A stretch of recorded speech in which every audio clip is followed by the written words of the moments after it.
जय माता दी। श्रीमद् देवी भागवत पुराण में 12 स्कंद, 18,000 श्लोक और 318 अध्याय हैं। देवी भागवत पुराण में सृष्टि की उत्पत्ति से लेकर माता की संपूर्ण महिमा का वर्णन किया गया है। देवी भागवत पुराण के अध्ययन और उसके श्रवण मात्र से ही मनुष्य के सभी पाप नष्ट हो जाते हैं। तो भक्तगणों, चलिए आज हम देवी भागवत पुराण का 14वां अध्याय श्रवण करेंगे। इस अध्याय में ब्रह्मा जी का गंगा जी को कमंडल में लेकर स्वर्ग में आना, माता से मिले बिना गंगा के स्वर्गलोक चले जाने पर क्रुद्ध मैना द्वारा उन्हें जल रूप होकर पुनः पृथ्वीलोक आने का श्राप देना, स्वर्गलोक में देवी गंगा से भगवान शंकर का विवाह होना आदि वर्णन किया गया है। श्री महादेव जी बोले, महामुने, तब ब्रह्मा जी गिरिराज की अनुमति से गंगा जी को अपने कमंडलू में लेकर शीघ्र ही स्वर्गलोक आ गए। इधर मैना जब गिरिराज के पास आईं, तब बेटी को वहाँ न देखकर गिरिश्रेष्ठ हिमालय से कहने लगी। मेनका बोली, राजन, मेरी प्राण प्यारी पुत्री गंगा कहाँ गई? वह तो आपकी गोद में बैठी थी, उसे कौन ले गया? आप मुझे बताइए। श्री महादेव जी बोले, तब गिरिराज हिमालय ने आंसू भरी आंखों से मैना को देखकर ब्रह्मा जी की याचना तथा गंगा के स्वर्ग जाने की बात बता दी। ऐसा सुनकर गंगा के विरह से दुखी गिरिराज पत्नी मैना अनेक प्रकार से रुदन करने लगी।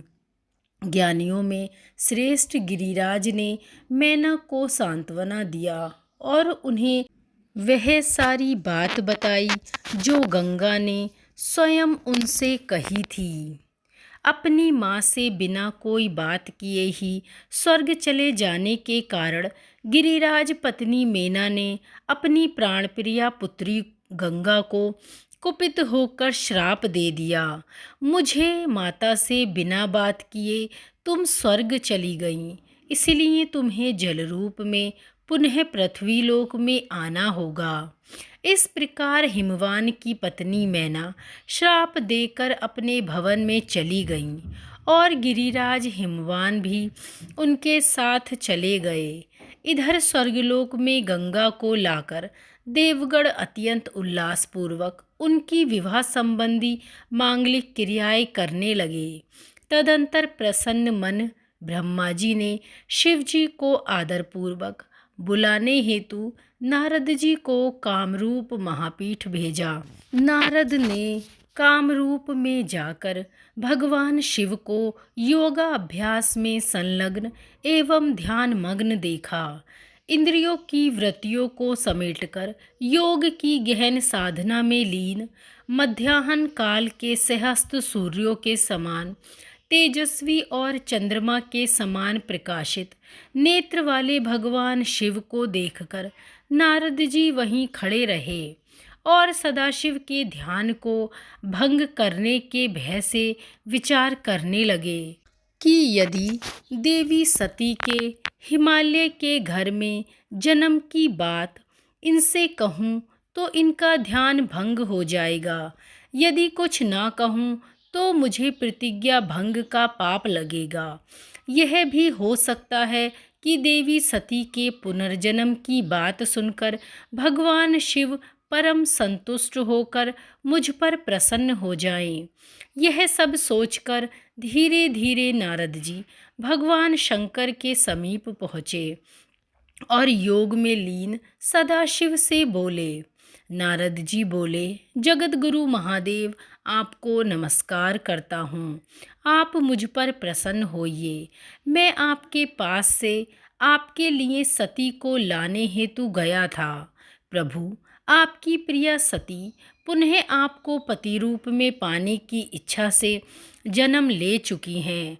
उन्हें प्राप्त करने हेतु मेरे साथ चलिए। अब योग चिंतन छोड़िए। श्री महादेव जी बोले। नारद जी की बातें सुनकर भगवान शंकर उसी समय ध्यान छोड़कर वह मेरी सती कहाँ है ऐसा कहते हुए स्थित हो गए। तब नारद जी ने उन्हें बताया, प्रभु, भगवती सती अपने अंश रूप से हिमालय की सुंदर नेत्रों वाली बेटी के रूप में गंगा के नाम से जन्मी हैं। उन्हें सभी देवताओं के साथ ब्रह्मा जी स्वर्ग ले आए हैं और आपको प्रदान करना चाहते हैं। इसी निमित्त मुझे भेजा गया है।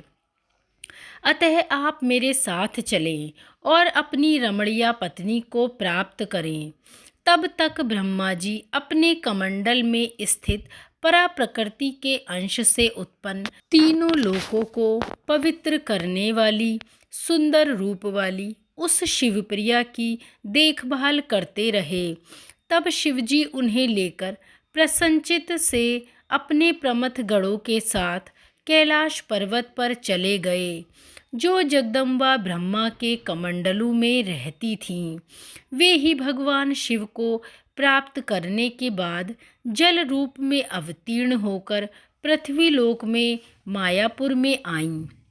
स्वर्ग से ब्रह्मा नदी ने पृथ्वीलोक में आकर सागर पुत्रों का उद्धार किया और जल निधि सागर में मिलकर वे पाताल लोक तक प्राणियों का कल्याण करती रहीं। मुने, इस प्रकार सती ने अंशरूप से हिमालय की पुत्री होकर भगवान शंकर को पति रूप में पुनः प्राप्त किया।